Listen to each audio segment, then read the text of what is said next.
Hello friends, welcome to you. In this video, we are going to see how to set Adobe Reader as a default viewer in Windows 11 PC or laptop. It is a very easy and simple process. So let's go to our video.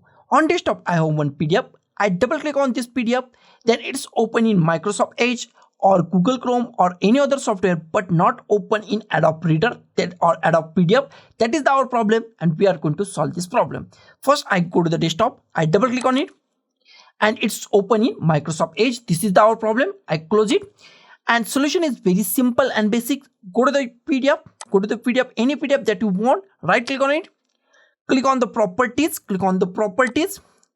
In properties, we find many options.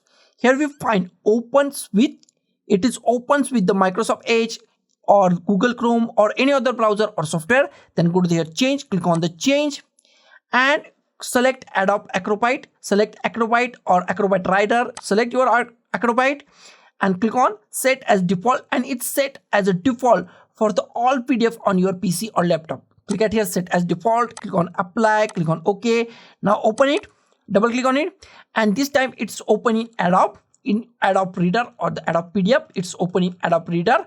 So guys, this is the simplest way to set Adobe Reader as a default viewer in Windows 11 PC or laptop. So guys, thank you for watching this video. Don't forget to like, share, comment on this video, and don't forget to subscribe the channel. Thank you guys.